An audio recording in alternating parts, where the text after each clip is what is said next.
Hello, and welcome back to A World at War. It's been 2 days since I last filmed a video, but I have not been completely idle on the game. I have actually been trying to go through and read the rules now with a more of a player's eye rather than just a casual look through, see what you're supposed to do kind of eye. And I noticed that I definitely did make a couple rules related mistakes around the overruns. For one thing, apparently there's a defensive modifier debuff when you are exploiting, which we weren't doing in that case, I don't think, under the strict definition. But the other thing is that what I could have done is I could have done a 3-pronged attempt at an overrun. So with my units that had broken through, I actually had enough armor on the other side of it to try another overrun. But the problem with that is I didn't really have enough infantry support because it was just a little bit too far away. But in the future, if I want to try a little bit of an encirclement on something, I can always try a double overrun and give that a try, because I think that would, it's obviously more effective if you have overwhelming superiority, which in France we just might have. So there might be more opportunities for double overruns. The other thing I was looking at in general was the economy game, because we kind of just hand wave the oil stuff for this turn just to keep it moving so I can actually get through a little bit of fighting. But in fact, when you're doing an overrun or any exploitation attack, you're actually supposed to use one of these bad boys, an oil marker. I don't know if you can see that there. There you go, a little oil marker. And each side has their own allotment of oil, and that can change based on the territories you capture. Like in Romania, for example, there's right next to Bucharest, there's a tile called Ploieți, and in that tile there's an oil production field. So I think there's also probably one in like Baku, or they have it in Grozny and Baku and Mayakov. So if you can get that far, that remains to be seen. That's pretty damn far in, but if you could get that far, then you could certainly, do some oil shenanigans as the Germans. There's also, I think there's oil somewhere in Africa as well, maybe not, maybe I'm crazy. I feel like there's a little bit of oil somewhere in Africa. There is. So there's oil in Mosul in Iraq. It's not in Africa, but the Middle East. And let's see, any oil elsewhere? I'm kind of surprised.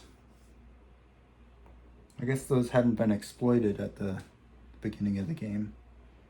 But there was a little bit of oil production in Africa, I think, by the end of the war. I don't know. I'm not an oil exploitation historian by any stretch of the imagination. In fact, I'm not a historian, so there's that. What I am is actually an economist, so that's why my interest in the economic game.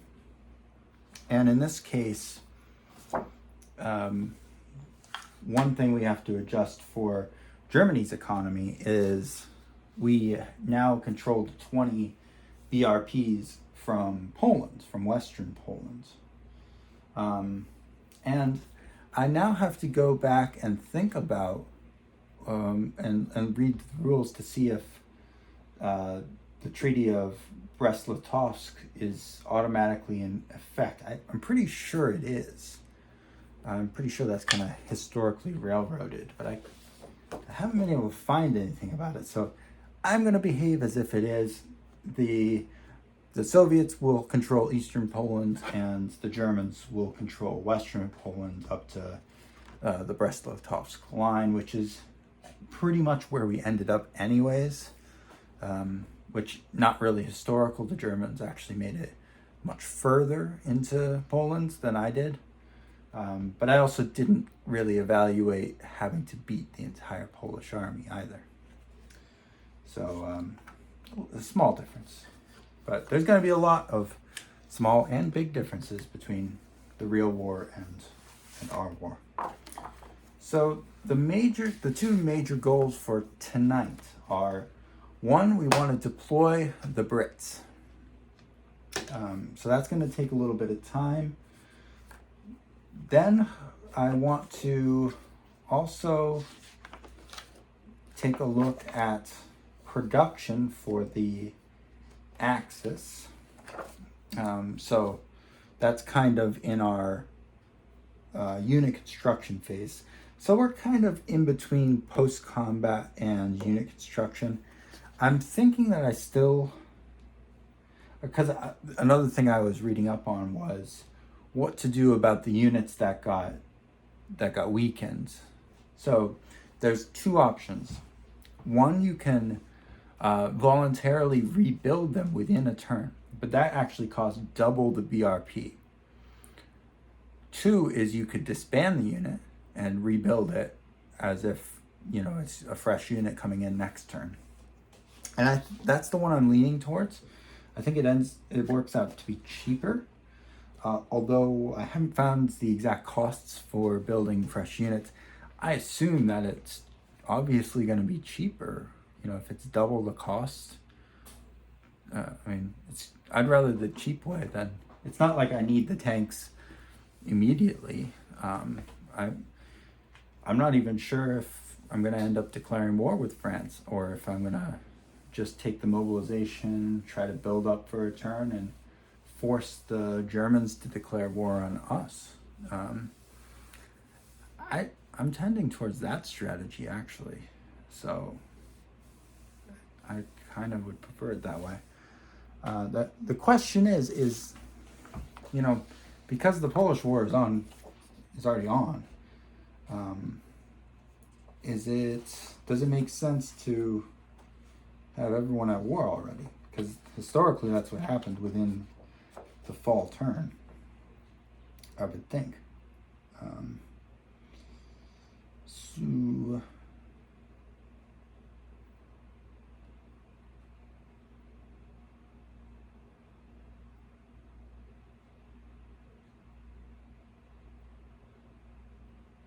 we were also supposed to have up to 3 pocket battleships at sea for Germany already raiding, and a free 1-ship harbor attack. Germany also begins the game with a 10 BRP economic interest in Russia.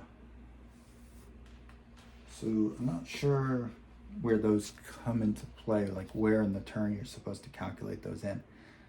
Probably on step 2, the oil and BRP adjustments. But I don't see a problem in doing it as long as we do it,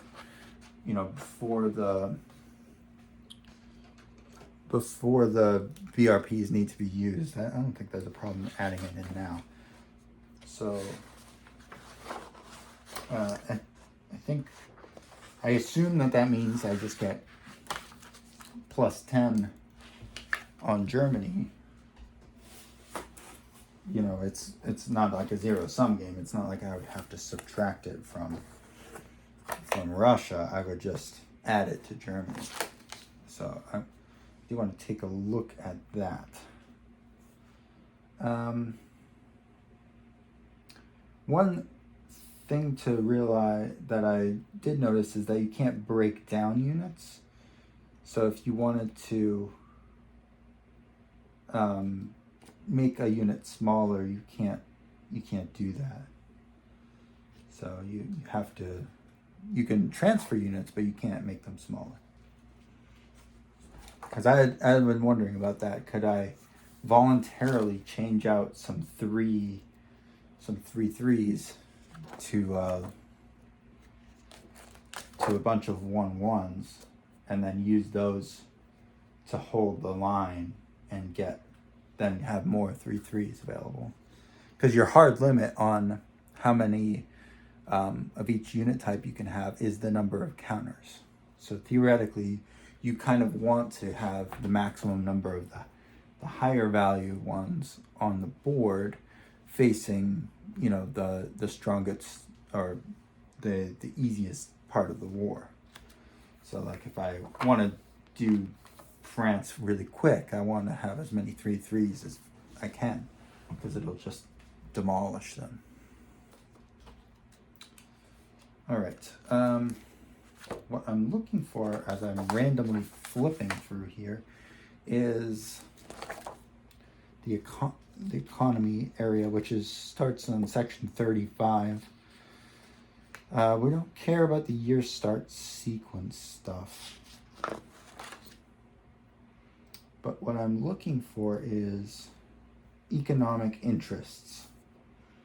And I'm not sure where that happens.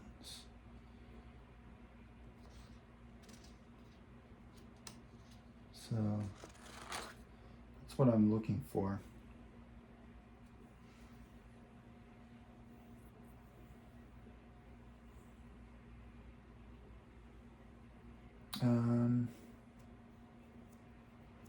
Yeah, I got no idea where it is.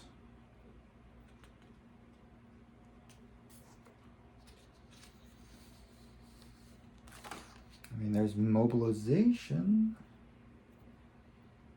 key economic area, supply from IC.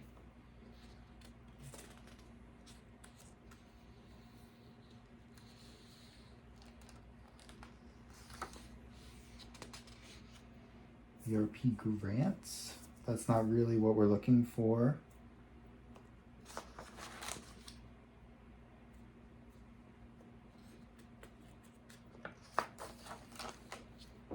God, there's just so many crazy rules. Yeah, I don't know. I don't know where that's covered. It must be in the diplomacy section then, if it's not here.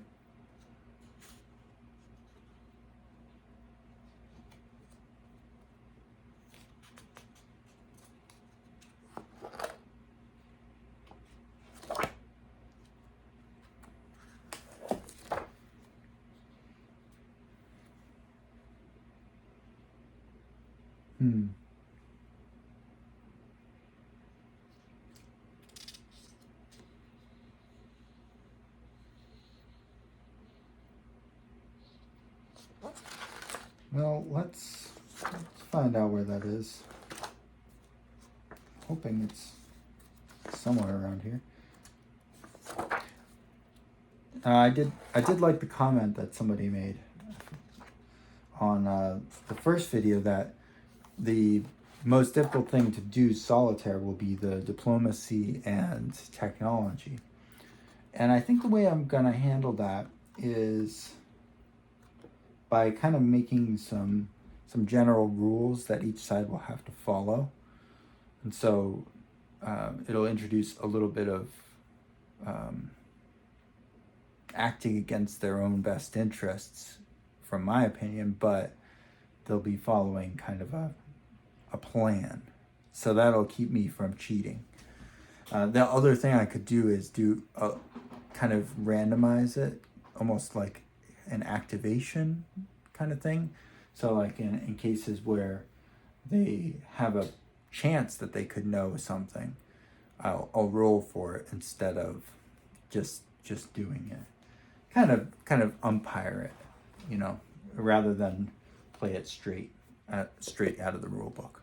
You have to use a little bit of discretion when you play something like this in solitaire.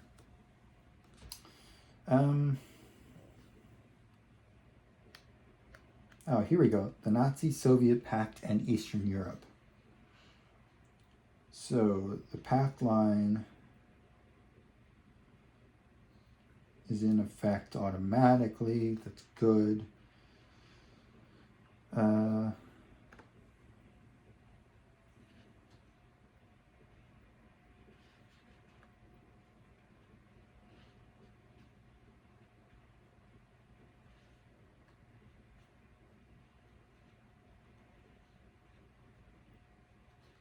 I'm looking for...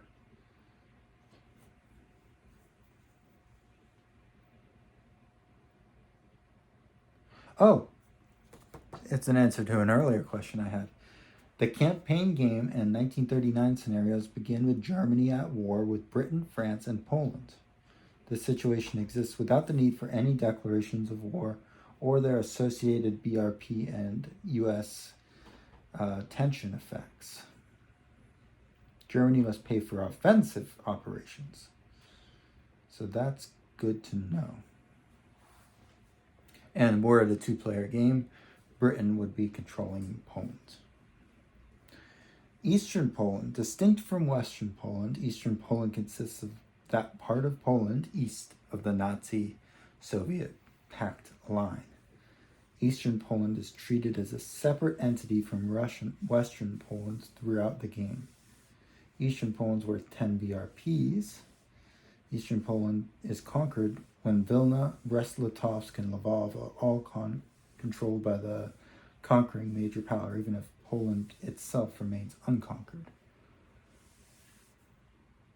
In fall 1939, German units may move across the partition line, but they may not remain there after the end of the turn. Compliance with this may require the voluntary elimination. Now, he didn't cross the line, so we don't have to worry about that. And Russian entry into Eastern Poland automatically can begin on the Russian fall turn. So no declaration of war is required for them, which is great. So I actually have to give back the Germans 10 points, 10 BRPs, because I took 10 away initially. It's fine. I mean, it's not like it really impacts you that much at the beginning of the game anyways. So just give them 10 more points to play with. What I'm not seeing anything here is any sort of the economic rules. Because we have the Winter War, Bessarabia, German economic interests. Here we go. It's 69. Nice. 69.1 is German economic interests. Germany begins the campaign game with an economic interest of 10 BRPs in Russia. This economic interest has no effect on the Russian BRPs and is terminated when Germany and Russia go to the war or the tension level reaches 45. So if Germany declares war in the summer of 41, Germany loses the prorated value on the economic interest of 5 BRPs in fall of 1941. So it's 10 for the whole year.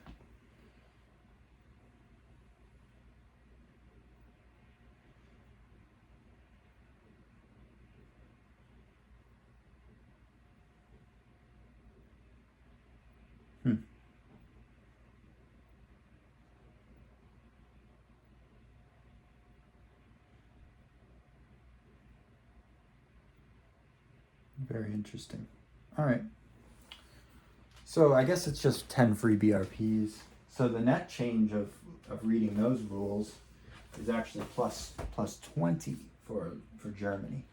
So they're going to be looking pretty thick after that.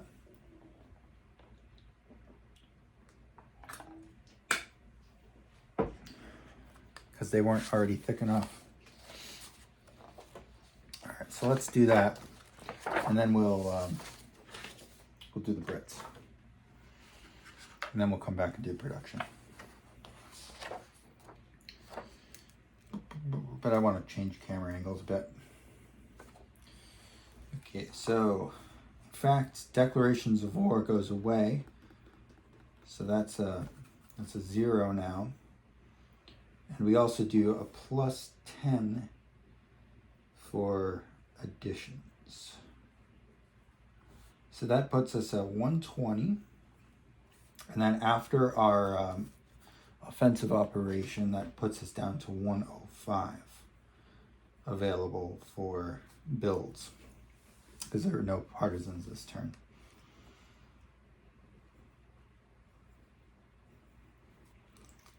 and we need to calculate the cost of each of the builds and find out what is legal for us to build early on. So we'll do that right after we deploy our British forces, because I want to at least have everyone on the map by the end of tonight, if nothing else. Okay.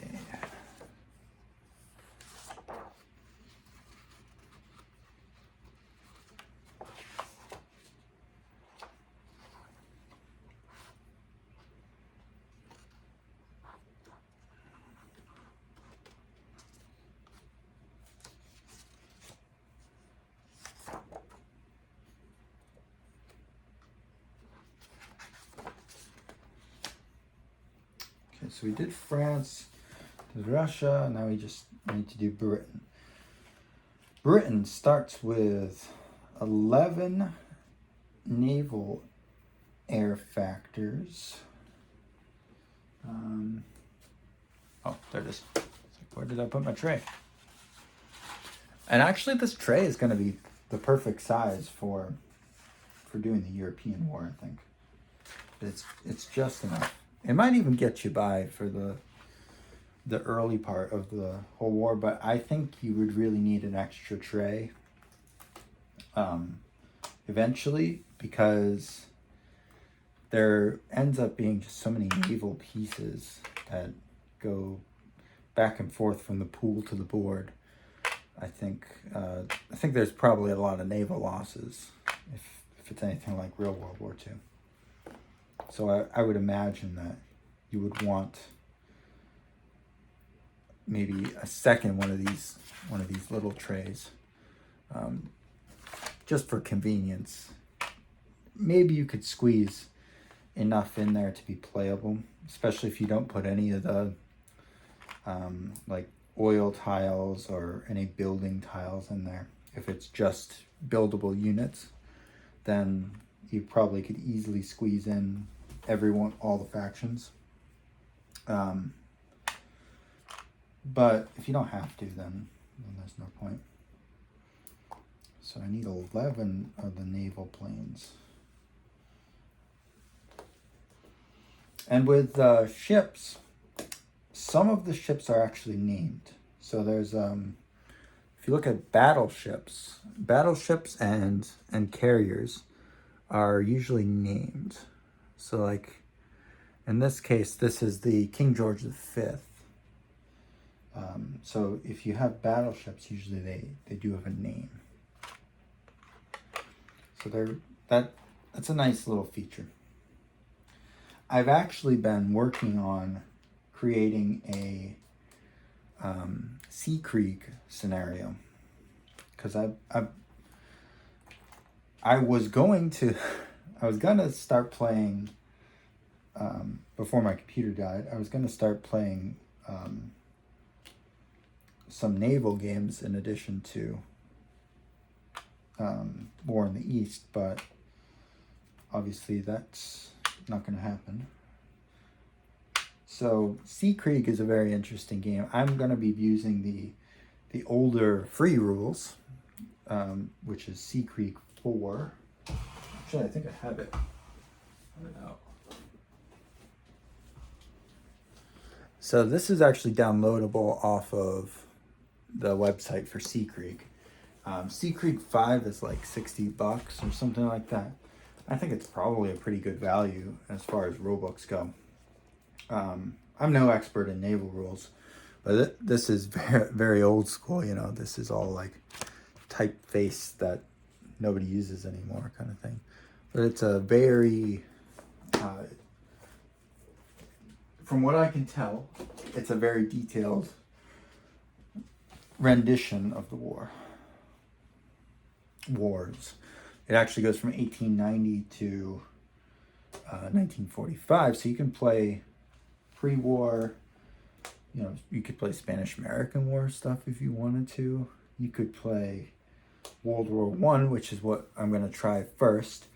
The spoiler alert, but the scenario I'm working on is the battle for the Suez Canal, which actually had a very old French kind of a battleship, I guess, pre-dreadnought battleship that kind of just sat in a lake and shelled the Ottomans as they advanced.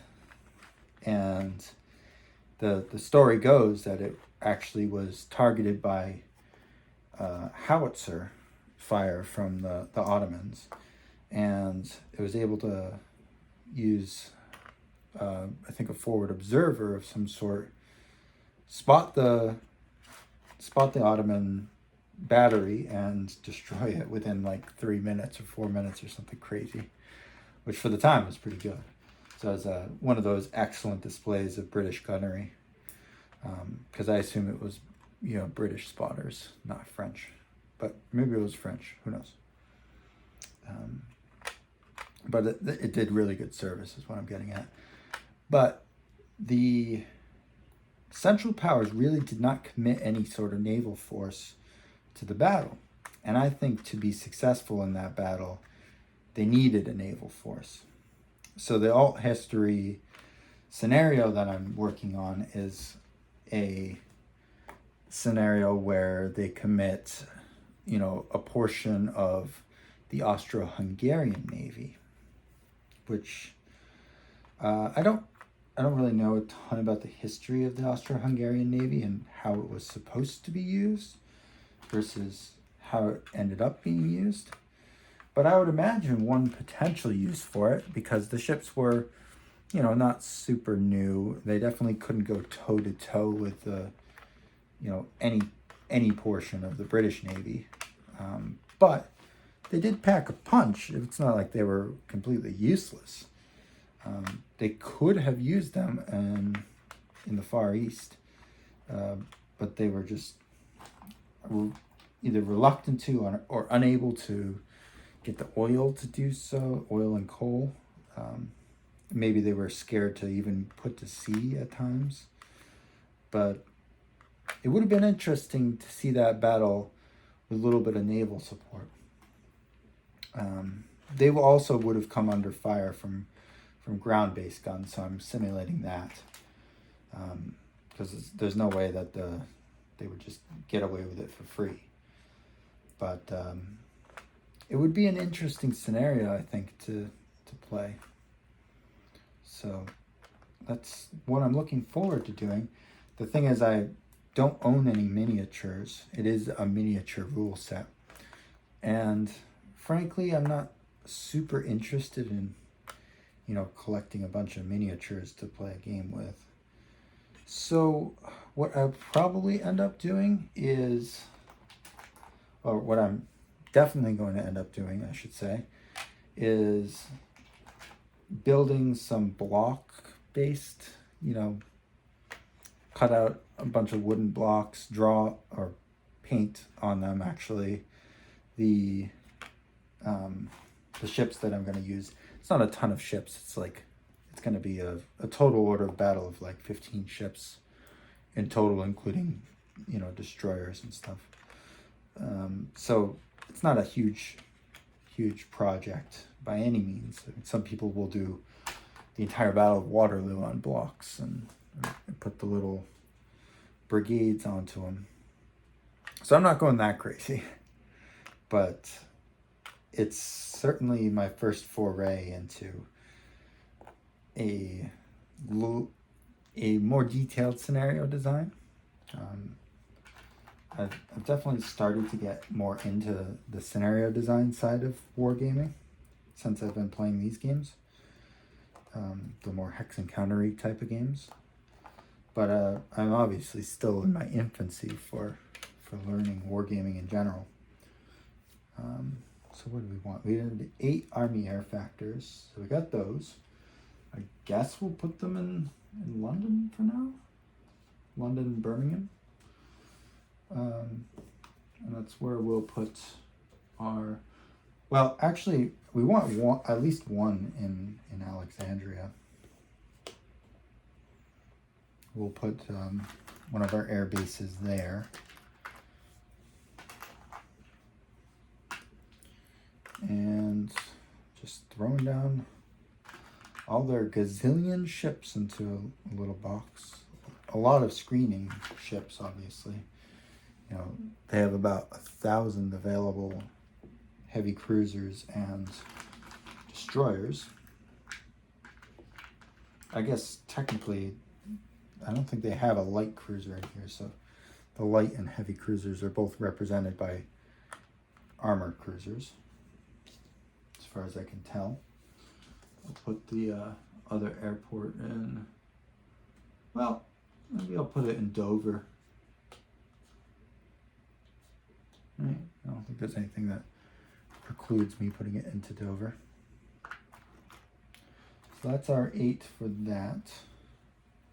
I'm still looking for the rest of the naval aircraft. Okay, I found a couple more. Found some heavy bombers.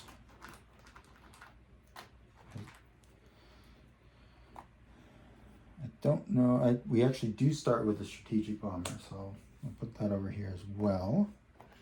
And that one we're definitely going to keep in Dover at the beginning of the war, because we might be able to use it on turn 1. Because the Germans didn't deploy any flak, so should be able to get a free bombing mission in. How effective it'll be, I don't know. I haven't read the rules on bombing yet, so not 100% sure. We have 2 3-4s, which I assume a 3-4. It looks like a motorized division. The symbology there, anyways. Could get it to focus. I think that's a motorized division. So I'm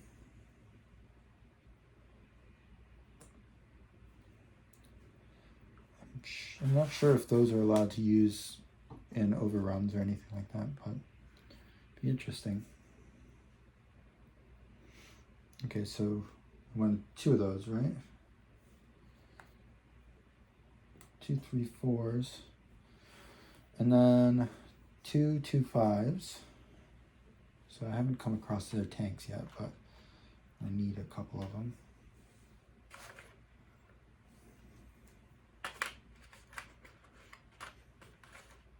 They have a lot of these motorized divisions, motorized rifle divisions. Okay, so here's what their light tanks look like. 2-5s.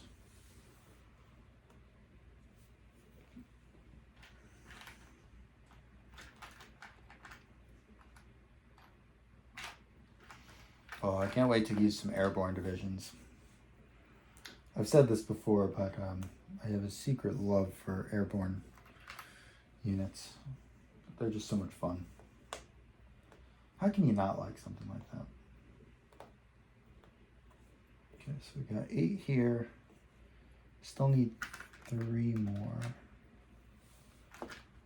There we go. So 11 naval air factors. I assume those are going to end up going on to carriers, but I'll just stick them on Malta or something like that, where I remember where they are. All right, what about infantry?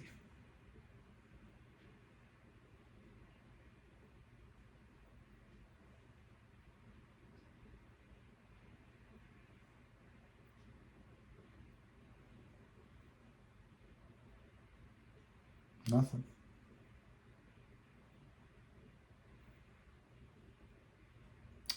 Shocking. That's actually shocking that they have literally no infantry to start the game. So we're gonna have to build some infantry, I guess. That's a pain.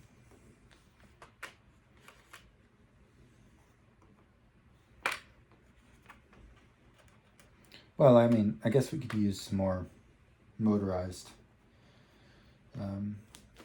infantry if we wanted to. It's kind of weird. The bombers in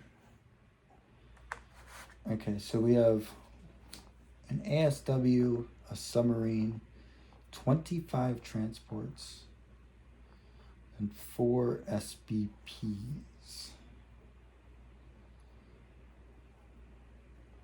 I still don't know what an SBP is. I never found that out. So I gotta find that.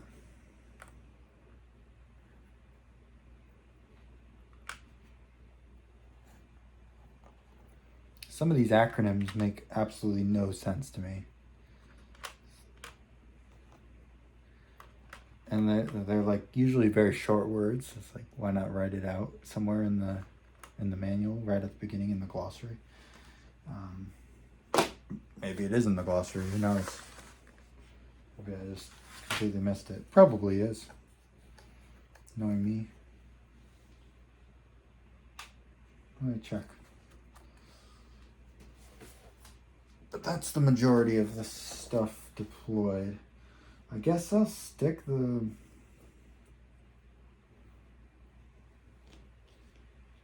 I guess we'll stick a double stack on LL main. And then some tanks in Cairo, maybe? Just in case.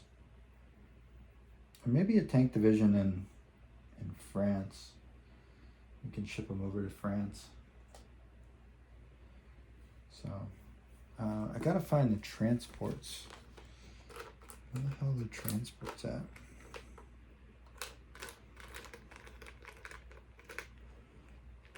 Unless transports don't get their own thing, maybe you just use destroyers as transports.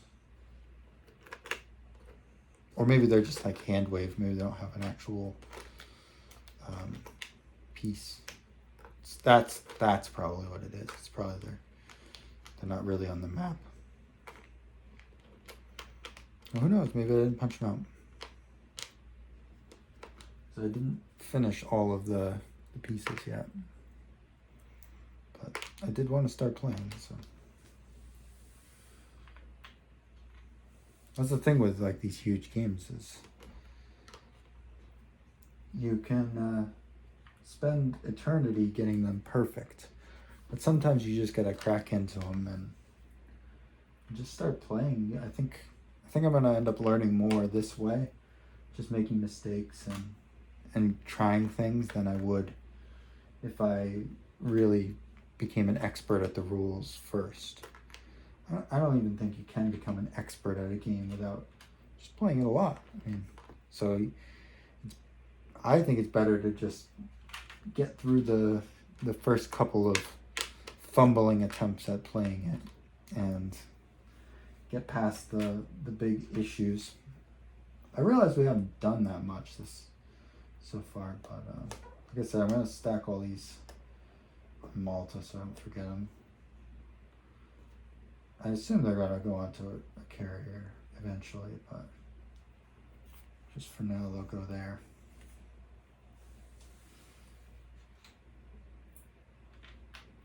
A lot of jets and stuff that you don't get to play with eventually ever. Submarine. Oh no, I dropped a destroyer. How am I going to fight the U-boats? What will I do?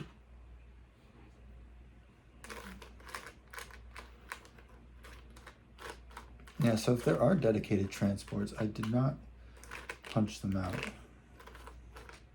Not here.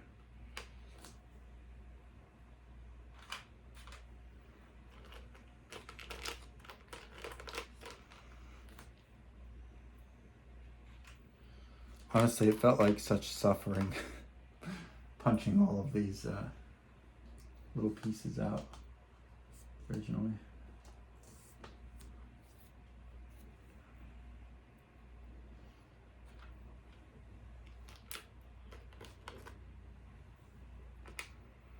At first I was like, oh, this is kind of not too bad.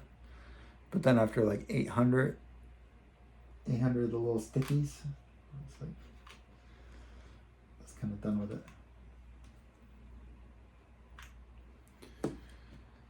Well, that was about 40 minutes of not a whole lot of anything. So let's finish things out with um,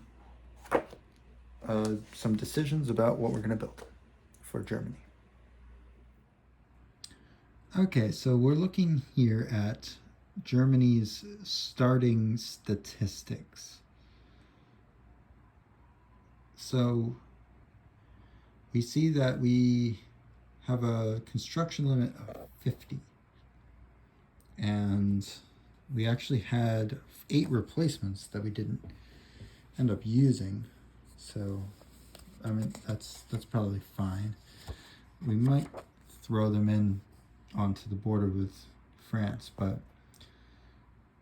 essentially what we want to do here is take a look at the areas where we're not going to be building. So you can see we're going to automatically get a lot of 3-3 infantry, but we're not going to get any, well, hardly any tanks. So we'll go up to 10, but we also have to replace one. So I think it might be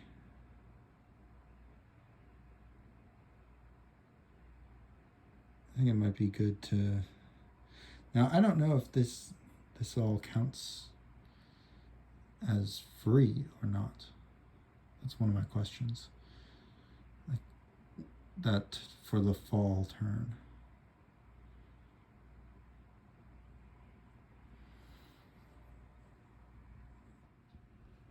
Well, I finally found it. An SBP is a shipbuilding point. Incredible. I do not understand that acronym. There must have been an easier way to phrase that. I don't know, like, whatever. At least I found it. I wasn't even looking for it. That was the funny thing. I was just looking for some Navy stuff, and turns out SPP means shipbuilding points. So mystery solved. But what I was actually looking for was kind of BRP cost charts. And this is what I found on it. So it's under the logistics section, unit construction costs. And it's basically 1 BRP for factor, 2 BRPs for armor, and then 3 for any air or specialized or naval units. 5 for forts and railheads, 5 for beach defenses, and 10 for ports. So ports are very expensive, but you don't need a lot of ports because each port can hold 50 factors, 50 naval factors. So you can stuff a lot of ships into a port if you need to. These are basically the costs that we already kind of went through, the declarations of war, which we're not doing this turn, the full offensive, which is what Germany did to Poland, so that was 15 points. And then if you wanted to do a partial offensive, you can basically pay as you go for it. It's not really any cheaper to do it that way. It just means you're using less units, so you don't have to. There's kind of like a ceiling to how much you can spend. And once you hit 15, then you're in a full offensive. But here are unit construction. So airborne units, all of these special units all cost 3. Armor partisans cost 2. And infantry replacements, naval air, and kamikazes, and flak cost 1. Reconstruction costs are doubled. So units that are rebuilt in the turn that they are eliminated are set up below, such as units lost to isolation, and units which are voluntarily eliminated. Reconstruction costs are tripled if they are subject to oil effects. There's also a 1-turn delay in construction. So if you build specialized units, you can't rebuild them in the same turn. And reconstruction's prohibited if you are one of these countries, which we're not worried about right now. The construction limit stuff, I mean, that's all on the sheet, so I'm not even going to learn the math behind it. And the rest of this stuff, the only one that might come into play is this iron ore thing, because Sweden's pretty close to being -5, but that's only 5 VRPs. And we can only spend 50. So, I think what I'm going to do is probably end up building like 20 points worth. So that would be 10 factors of armor. And I think that's probably the most economical use of our resources here. And I'll see if I have anything left in this box. I think I did still have some stuff left for armor. So yeah, there's a 5. We also did start with a synthetic oil. I didn't put it on the map, but I should have. There's another 5 there. So that's our 10 points. I'm just not quite sure what I'll need to break. Oh, there's the other air base. Need that. And then I think we want a lot of air for the most part. So, oh, that's right. We wanted all of our replacements on the map. Replacements are these little squares with a 1. So we want a bunch of those.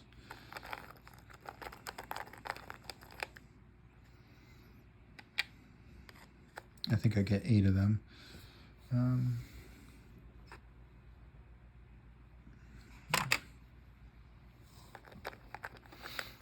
But I'm thinking of bringing in a lot of air power for the France invasion, because I think France is going to be limited on air power. So the more air I can put up as the Germans, the more effective they'll actually be. So let's see how much that's going to cost us if I built all of this. I don't even know if I can afford it all, because we have to stay under 50, and I'm not sure if it counts, like the existing stuff already counts, but I'm going to say it doesn't unless I find a rule that says it does.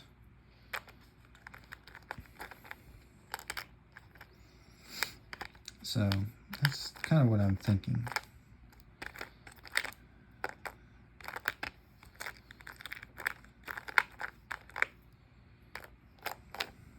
I also have to find the pocket battleships, because all of those should be at sea. So that would be the Graf Spee. I wonder if they're a particular color, actually. Oh, here's one. Mackensen. I don't know if I've seen the others. The battle cruiser.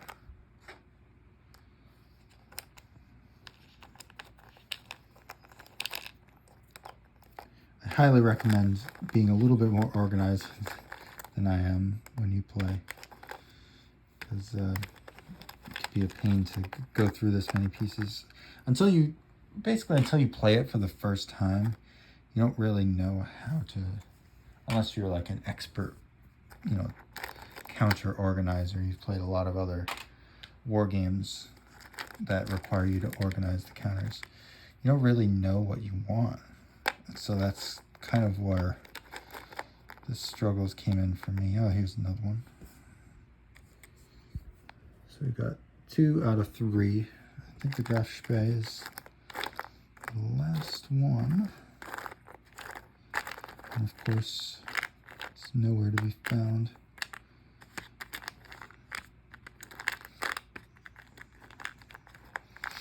And I actually get a free Harbor Attack as well, which is kind of cool.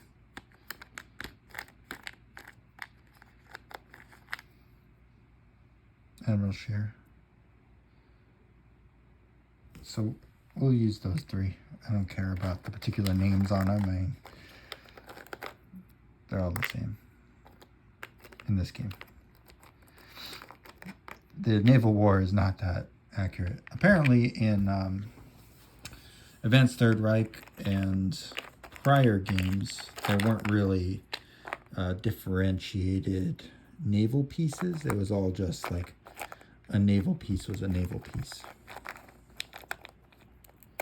Which I almost like. Oh, there it is. Okay, cool. I almost like that system better in some ways, like having it a little bit more generic. How many of these do I have? 5. I'm still looking for 3 more.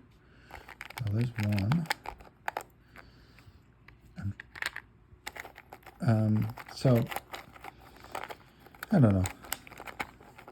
I mean, I like the pictures. I think the pictures are nice, but if I were gonna say about, you know, playing the design, it might be easier if they were just like 1, 2, 3, and 4, and just kind of generic. I'm not sure what kind of impact like the different classes of ships are gonna have. If like they kind of have counters, and are they gonna counter each other, that kind of thing? Or are they all treated essentially the same? Because if they're all treated the same, then the pictures are just for show, then I'm not sure it's really, the pictures were really worth the effort that they put into it, but they certainly make the game look nicer. And with a war game, sometimes looking nice is kind of everything. I mean, certainly it matters a lot.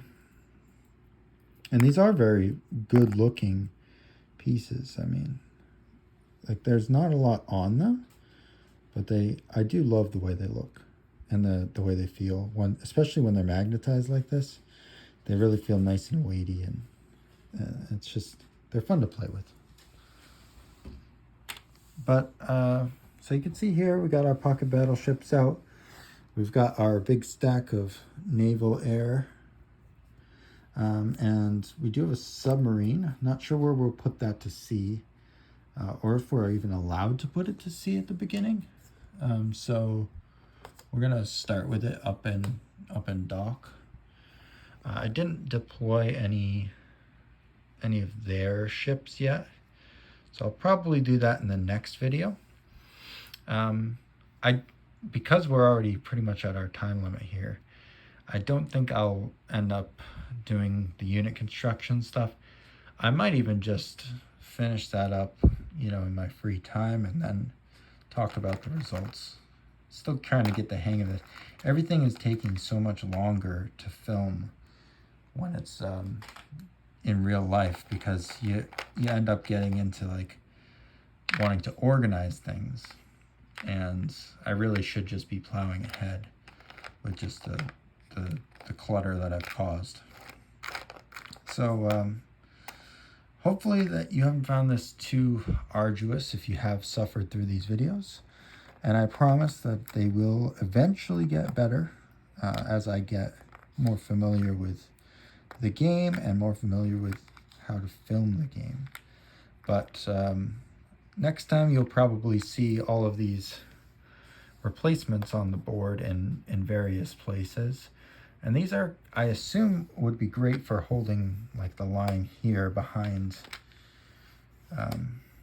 or maybe even right on the front line, although I don't know if I want to waste a stack on those, but they seem like they'd be pretty good for just holding the line. So I think that might be what I would do. As far as the construction goes for the ones that I want to build, I'm going to put them onto this part of the board here. and just say that I'm planning to build them, even if I don't end up being able to build them. This will be kind of my planning area, just so I don't forget about it more than anything. And then I'll see what I can actually afford, because if I have to pay for all of those ones that are in the chart by default, I probably won't end up building that many. But if I don't have to pay for those, if those end up being free, then yeah, I'll go wild and build a lot more stuff. So the board is starting to look a little bit more filled out now with the British, the Italians, the Russians, everyone on it. It'll look even more filled out when we have the sea starting to fill up, and then we can finally start actually playing the game.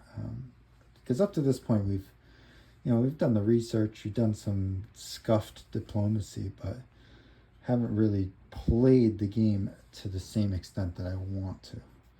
So I'm looking forward to the Allied turn, we'll put it that way.